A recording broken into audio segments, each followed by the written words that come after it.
Hello, aujourd'hui je vais te faire découvrir une nouvelle plante encore. Là on est en début mars et c'est le grand moment pour cueillir je pense la meilleure plante sauvage de cette période. J'ai nommé l'ail des ours. Alors ici je suis sur un site où il y en a vraiment beaucoup. Tout autour de moi c'est de l'ail des ours, hein, tu vois. Vraiment partout, il y a au moins 2 ou 3 terrains de foot d'ail des ours. Donc c'est une source inépuisable ici pour se faire des super préparations avec l'ail des ours et aussi pour pouvoir en conserver, en cueillir suffisamment pour en conserver toute l'année. Donc je vais te le faire découvrir tout de suite. C'est donc une plante à bulbe qui est hop, juste ici, tu vois bien. Voilà, avec les feuilles qui sont allongées en forme de lance, un petit peu en fer de lance.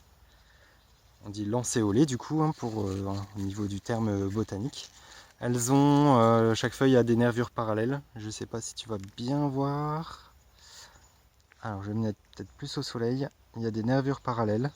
On voit, hein, ça fait des genres de lignes tout le long de la feuille. Voilà, de chaque côté. Et du coup, on va aussi la froisser et la sentir. Elle sent l'ail. Et donc là, on est sûr de ne pas se tromper, de reconnaître l'ail des ours. Si ça sent pas l'ail des ours, ou l'ail tout court, c'est peut-être du muguet. La feuille du muguet est beaucoup plus charnue, beaucoup plus épaisse. Elle est moins souple que celle-ci, hein. Celle-ci, elle se plie assez facilement.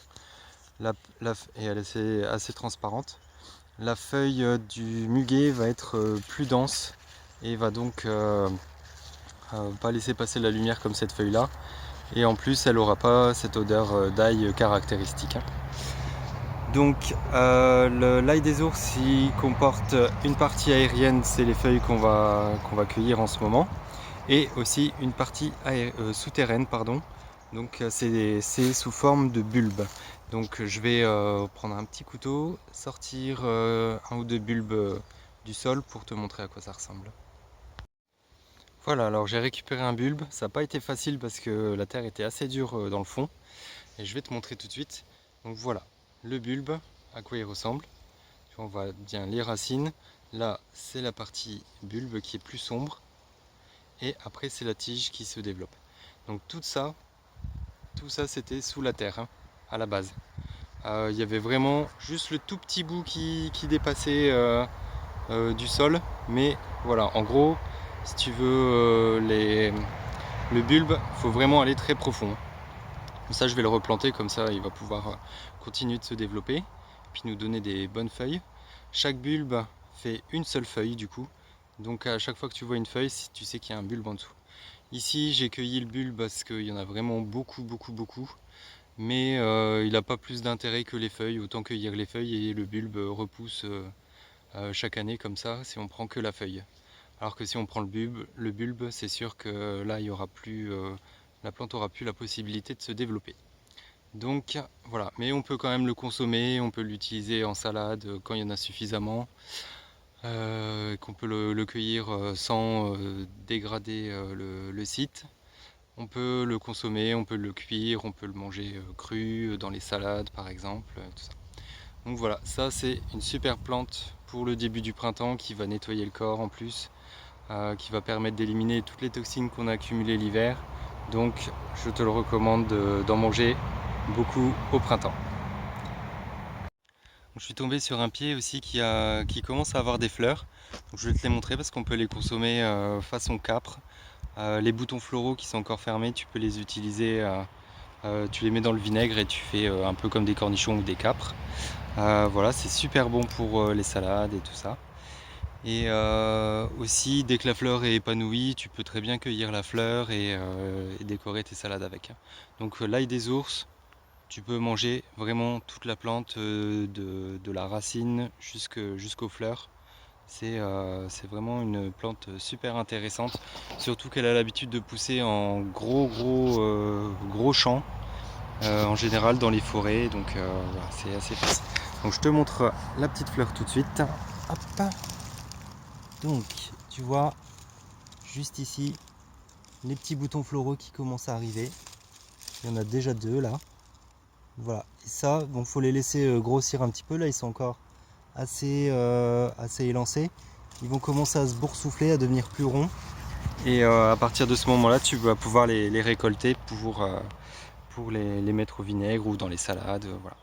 Il faut attendre grosso modo dès l'apparition 2 à 3 semaines pour avoir la bonne taille pour les bourgeons. Ils seront beaucoup plus denses et ça sera plus intéressant au niveau cueillette.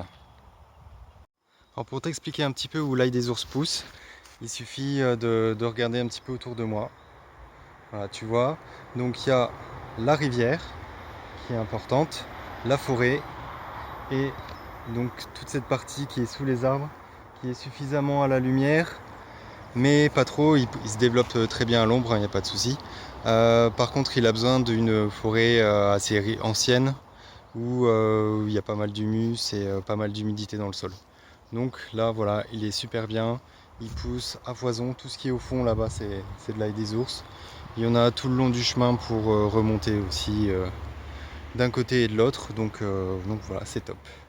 Bah écoute, voici ma petite cueillette pour aujourd'hui. Je vais aller cuisiner ça et puis je te montrerai le résultat tout à l'heure.